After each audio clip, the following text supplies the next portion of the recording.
Good morning dear students. आज हम चर्चा कर रहे हैं महाराजा गंगा सिंह विश्वविद्यालय के बीए पार्ट फर्स्ट सोशियोलॉजी के first paper principles of sociology की और राजस्थान विश्वविद्यालय के बीए पार्ट फर्स्ट सोशियोलॉजी के first paper introduction to sociology की। और दोनों के ही परिप्रेक्ष्य में हमने एक बहुत ही महत्वपूर्ण टॉपिक का चयन किया है, सामाजिक प्रक्रियाएं, सोशल प्रोसेस। कल मैंने आपको क्रिया, अंतःक्रिया क्या होती है ये बताया। आज हम बात करेंगे सामाजिक प्रक्रियाओं पे। सामाजिक प्रक्रियाओं के संदर्भ में आज हमारी ये दूसरी मुलाकात है।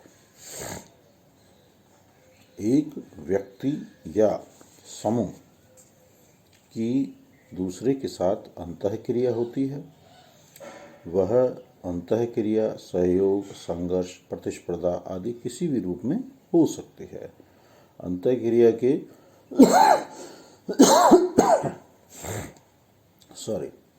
अंतःक्रिया के इन्हीं विभिन्न स्वरूपों को सामाजिक प्रक्रिया के नाम से पुकारा गया है। जब अंतःक्रिया में निरंतरता पाई जाती है और साथ ही जब किसी निश्चित परिणाम की ओर बढ़ती है तो ऐसी अंतःक्रिया सामाजिक प्रक्रिया के नाम से जानी जाती है। यदि दो व्यक्ति समय समय पर एक दूसरे से मिलते रहते हैं, आवश्यकता पड़ने पर एक दूसरे की सहायता करते रहते हैं, एक दूसरे के सुख दुख में हाथ बटाते हैं, तो उनकी इस अंतःक्रिया में निरंतरता पाई जाती है।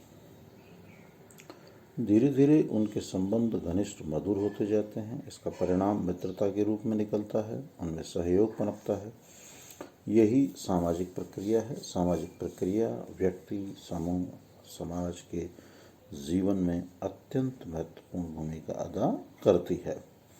सामाजिक प्रक्रिया का अर्थ स्पष्ट करते हुए गलीन और गलीन अपनी पुस्तक कल्चरल सोशियोलॉजी में कहते हैं कि सामाजिक प्रक्रियाओं से हमारा तात्पर्य अंतःक्रिया करने के उन तरीकों से हैं जिन्हें हम जब व्यक्ति और समूह मिलते हैं और संबंधों की व्यवस्था स्थापित करते हैं, या जब परिवर्तन जीवन के प्रचलित तरीकों को अव्यवस्थित कर देते हैं, देख सकते हैं।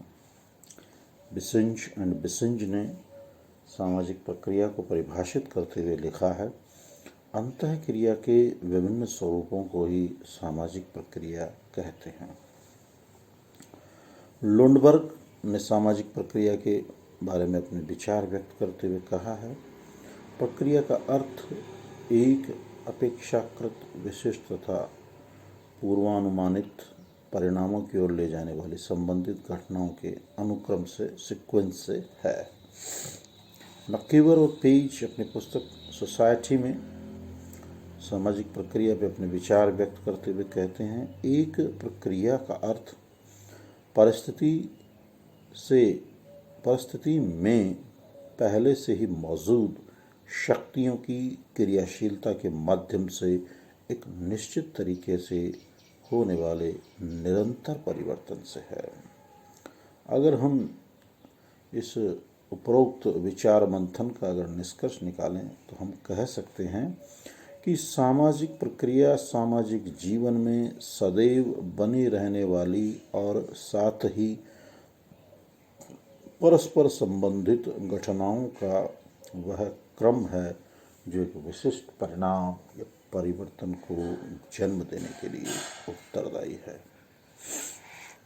यदि हम सामाजिक प्रक्रिया की आवश्यक तत्वों या विशेषताओं की बात करें तो इसकी निम्न विशेषताएं हैं। पहला है घटनाओं का एक क्रम, सीक्वेंस ऑफ इवेंट्स। किसी एक घटना को चाहे वह कितनी ही कम या अधिक महत्वपूर्ण क्यों न हो, सामाजिक प्रक्रिया नहीं कहा जा सकता। सामाजिक प्रक्रिया के लिए यह आवश्यक है कि उसमें विभिन्न घटनाओं का एक क्रम, सीक्वेंस हो। दूसरा है घटनाओं की पुनरावृत्ति, रेपिटिशन ऑफ इवेंट्स। सामाजिक प्रक्रिया के अंतर्गत कुछ घटनाओं का बार बार घटित होना आवश्यक है। यदि कोई घटना एक बार घटित हो जाए तो उसे सामाजिक प्रक्रिया नहीं माना जाएगा। यहाँ तो घटनाओं की पुनरावृत्ति आवश्यक है।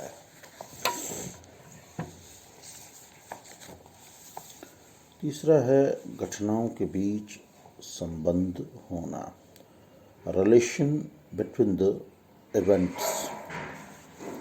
सामाजिक प्रक्रिया के अंतर्गत विभिन्न घटनाओं की प्रकृति अलग अलग हो सकती है, उनका क्षेत्र पृथक पृथक हो सकता है, परंतु उन सभी घटनाओं के बीच संबंध का होना अत्यंत आवश्यक है। इस संबंध के अभाव में केवल घटनाएं मात्र सामाजिक प्रक्रिया नहीं कह सकती।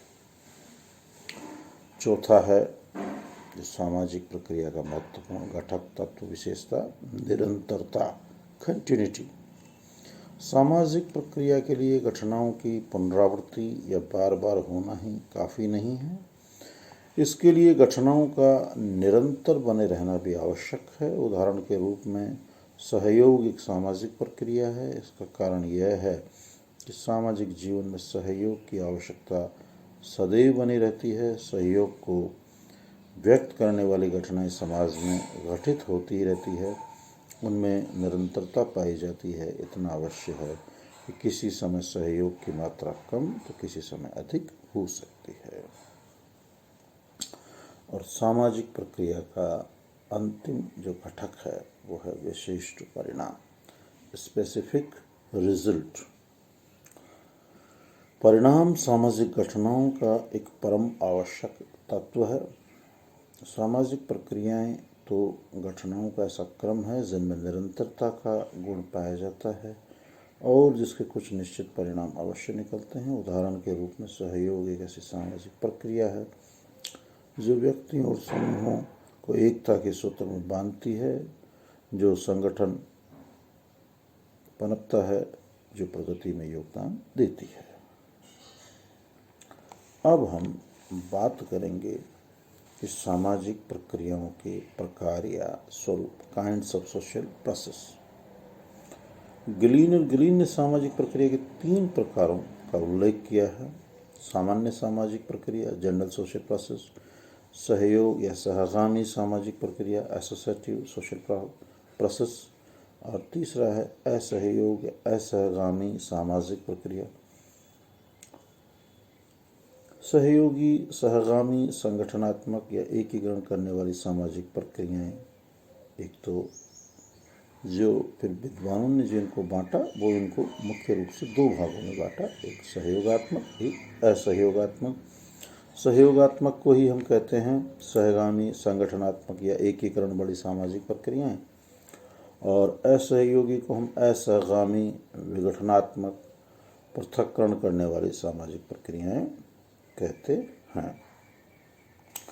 जहाँ तक सहयोगात्मक सामाजिक प्रक्रिया की बात है तो इसमें हम मुख्यतः चर्चा करेंगे अगली वीडियोज़ में सहयोग, व्यवस्थापन और सात्मीकरण की।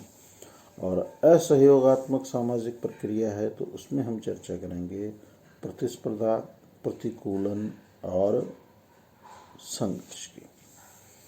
कल हम बात करेंगे सहयोगात्मक या संगठनात्मक सामाजिक प्रक्रियाओं की, जिनमें हम मुख्यतः हमारा जो ध्यान होगा वो होगा इन 3 मुख्य सहयोगात्मक प्रक्रियाओं पे, सहयोग, व्यवस्थापन और सात्मीकरण। इस पे हम कल विस्तार से चर्चा करेंगे।